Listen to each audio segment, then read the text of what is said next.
आंबे जर का गोड असतील ना तर ते मस्त पैकी असेच चोपायचे. अहो वर्षातून एकदाच तर येतात आंबे, त्यामुळे ओरिजिनल फॉर्म मध्ये त्याची मस्त मजा चाखायची.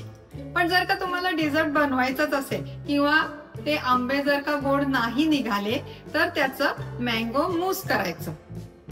पण मँगो मूस हेल्दी कसं बनायचं? आहे ना कल्पनाची आयडिया. सात्विक संध्याला तुम्हाला बघायचं का हेल्दी मँगो मूस?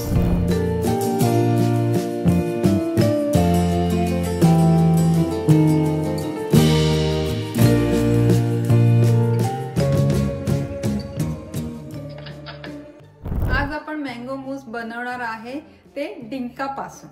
तर दोन प्रकारचे डिंक असतात. एक डिंक म्हणजे आपण त्याच्यापासून लाडू बनवतो, तो डिंक बाबळीच्या झाडाचा चीक असतो आणि तो उष्ण असतो. आणि दुसरा म्हणजे गोंद कतिरा.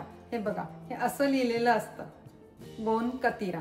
तर हा गोंद कतिरा शरीराला थंडावा देतो आणि हा ना एका विशिष्ट वनस्पतींच्या मुळापासून बनवलेला असतो आणि ह्याच्यामध्ये फायबर असतात, त्याच्यामुळे हा खूप हेल्दी असतो. या गोंद कतिराला ना काही चव किंवा वास नसतो. हे बघा, हे असे दिसतात. आता हे मीडियम साईजचे 8 तुकडे मी घेते आणि त्याच्यामध्ये भरपूर पाणी घालते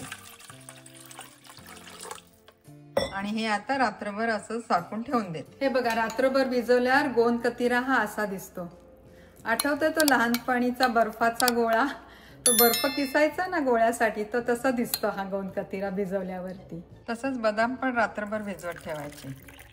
आता हे बदाम सोलून घेते, याची साल आपल्याला घ्यायची नाहीये. कधीही आंबे खायच्या आधी ना ते पाण्यामध्ये निदान 4-5 तास भिजवत ठेवायचे, कारण आंबे हे खूप उष्ण असतात.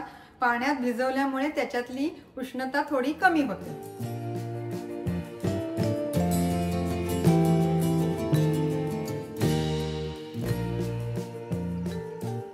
या सीझन मधला पहिला आंबा मँगो पेटी करू.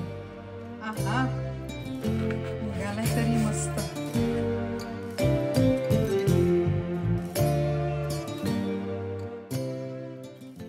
दोन आंबे कापले, थोडेसे चाकून बघितले, मस्त गोड निघाले.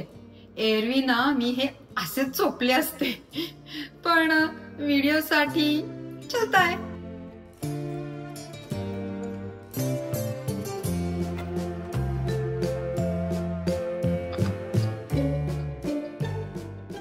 आता एका मिक्सरच्या भांड्यामध्ये तो आंबा घालायचा, हे सोललेले बदाम घालायचे आणि हा गोंद कतिरा.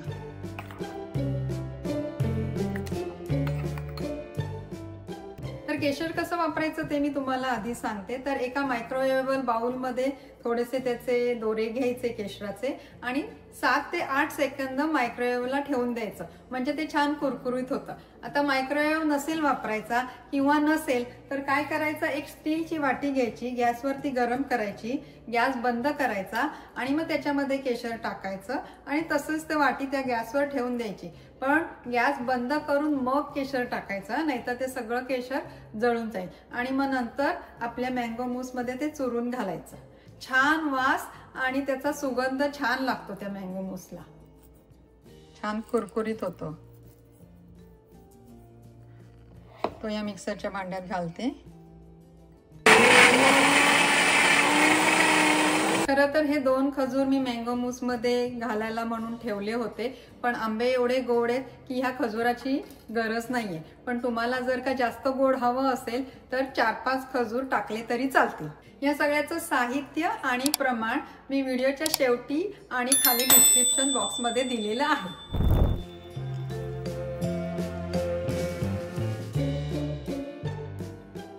आणि फ्रीज मध्ये सेट व्हायला ठेवून देते. चला, आता 5 तास झालेत, फ्रीज मधून काढून घेते.